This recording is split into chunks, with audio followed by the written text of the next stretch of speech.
ڕایش کاری خۆم بۆی زانێکی چین و دوای ڕاپەتی وەم بنووسن.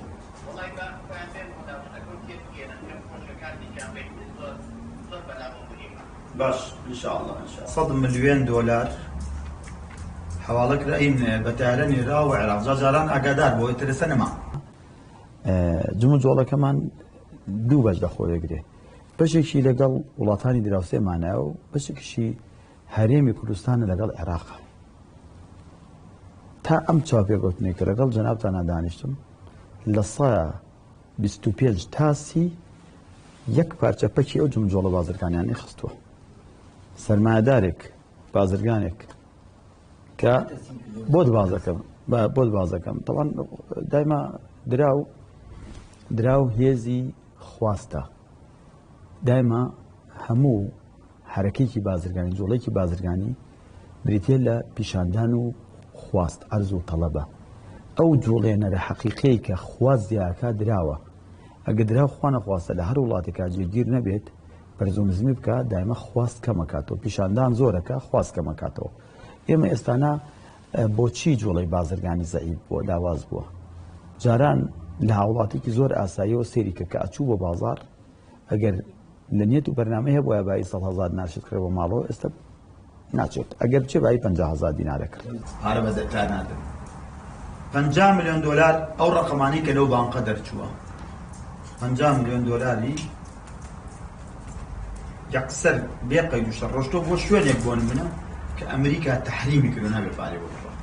بەدڵنیاوانێ چووکم خەڵک نازانێ ئێستانە مشکلێکی گەورەمانەیە ئەوانەی کە دۆلاریان هەیە لە ماڵەوانێ و سەرمایەکان کرۆ بە دۆلار دڵیان نایابچن وەردیکەنەوەڵن ئەمڕۆ بە 165 جوانەوێ بە 170 خوا بە دوو بەیانی بێ سێ بەیانی بێ قەلەقی و ئیسترێسێکی زۆری لە دڵی خەڵکا دروست کردووە. خاڵێکی تر کە گرنگە ئەبێ ئەوە ئەمە بزانێەوە ڕۆژنامە نووسن ئێمەی بازرگان کە لە بازارە من ئێستا سێ براندم لایە ئەم عێراقە دەست لە ئێران بەرا یەکسەر تمەنەڕا بۆ 6,000. بەشێک لە کێشەکانی ئێران چۆن شتیوا بکاکە.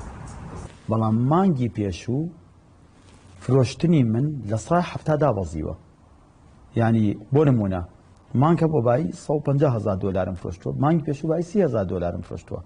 بۆ لەبەرەوەی هەموو ئەو کەسانی کە دۆلاریان هەیە دڵیان نایبێنە 100 دلارەکان خەرجکەن، ئەوانش کە دیناریان هەیە لە زەرەران نایرن بێن پارەکەیان خەرجکەن. ئەمە بۆتە هۆکاری ئەوەی کە جوڵەی بازرگانی پەکخات. دوای چی کە ڕۆدا سەرمایەدارێکی داما و ڕۆژانە لە بازاڕە دوکانێکی هەیە بازرگانێک یاخود ئیشێکی دیاریکراوی هەیە کە ئیفرۆشە بە دیناری فرۆشێ کە دینارەکان کۆکاتەوە چی کاتەوە بە دۆلار چێتەوە بۆ ئەو شوێنێکە لێ بکڕستێرەکە لە 120 پارەک نەقدەکەی کە بەدەستیوێتی کەمی هێناوە دوای شتەکانی بۆ ناکڕێتەوانێ. خۆی بانکی مەرکەزی دۆلاری بە 145 بۆ میزانی بۆ ساڵان دابدۆ ئەو 10,000 دابەزانەکەی بۆی تۆزەدا بڵەوە هۆش تاسیر ناکات. مۆزوعی ئەم دراوە کاریگەریەکانی تەنها بەوە نۆستاوە جمجۆڵی بازرگانی کەم کردوتۆ لە ناو خۆیان. ئەم ئاڵگۆڕی بازرگانیشمان ئێستا لەگەڵ وڵاتی تورکیایە تەنها لەم دوو مانگایە بچۆ جەنابە سەردانی گومرکە پرسیارکە ئەوە لە منی وەرگێ من وەک وتەبێژێکی بەرهەنانی کوردستان پێ دەڵم لەگەڵ تورکیا لە 120 جمجۆڵی بازرگانیمان کەمی کردووە، بەڵێ لەگەڵ ئێرانە لە 180 کەمی کردووە، لەگەڵ تورکیا کەمتر کەمی کردووە، لەگەڵ ئێرانە زۆر زیاتر. ئێمە لەگەڵ تورکیایە هەنێ لە ئاڵوگۆڕە بازرگانەکانمان ئاڵوگۆڕی بازرگانێکی مۆدێرنە بە دۆلار مامەڵاکەین لەگەڵ تورکیایە. هەن لە سەرمایەدارەکانمان کە وکیلی براندەکانی تورکیان سەرمایان دۆلارە زۆر کەمتر زەرریان لێکەوتووە، بەڵام لەگەڵ ئێرانە بەداخەوانە زۆربەی زۆری ئەو خەڵکی کە لە بازاڕە ئیژەکات لەبەرەوەی هەنێ زەروریەت هەیە کە زۆر ڕۆژانە خەڵک بکارێمە لەگەڵ ئێران ئیژەکات، لەگەڵ ئێرانە زیاتر ئاڵوگۆڕی بازرگانیمان کەمی کردووە. تا ئێستا عێراق تەحریم نییە، نە لەلایەن ئەمریکاوە نە لەلایەن هیچ وڵاتێکی دەرەوانێ، ئابڕوخیابووری لەسەر نییە. عێراق لە ئێستاە یەدەکێکی زۆر گەورە لە نەوتی هەیە. عێراق لە ئێستا یەدەکێکی گەورەی نەختینەی هەیە لە زێڕ و لە پارەی نەختینە لە سندوقی نەقدی دەولیا.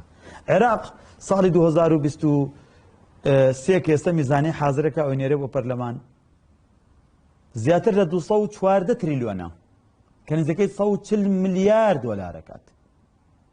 ئەبەم پارەی ئێستاش کە ئێستا نامەسام کردووە ئەزانی بودجەی عێراق ئێستانە چەنە گەورەیە، ئەزانی نزیکە بێتەوە لە بودجەی میزانەی وڵاتێکی عوزمای وەک بەریتانیا. سیاسەتی نەختینە لە عێراقە سیاسەتێکی زۆر دەرکەوت زۆر فاشیلە، بەداخەوانێ ئێمە سەرڕاوێک کە خاوەنی ژێرخانێکی ئابووری بەهێز نەبووین لە هەمان کاتیشە ئەو سیاسەتەی کە پێڕۆمان کردو لە بانکی مرکزی عێراقی وەروە ئەو سیاسەتەش کە پێڕۆمان کردو لە بانکە ناوەندەکانی هەرێمی کوردستان سیاسەتێکی تەواو هەڵەیە بە بەراورد لەگەڵ وڵاتانی براوسێمان ئەو قسەی تۆ قسێکی زۆر تەواو من لە چاپێکردنی کەش هەمان قسەم وتووە خێرە لە تورکیا ئاڕۆیت هیچ شتێک بە دۆلار نییە مەگەر ئەڵڵاهومە لە یەک شوێنە لە تورکیا تەنها لە یەک جێگایە ئەتوانی بە دۆلاریان بێرۆشت خوی لە کاتی گەڕانەوەت لە ناو فڕۆکەخانەکانە کاڕۆیتە ئەو شوێنە تایبەتانەی کە لەوێ بەبێ گۆمرەشە دەفرۆشن ئەینا لە هیچ شوێنە دۆلاری لێوە ناگرن لە ناو مۆڵەکانە لە بازاڕە چۆ مەعرەس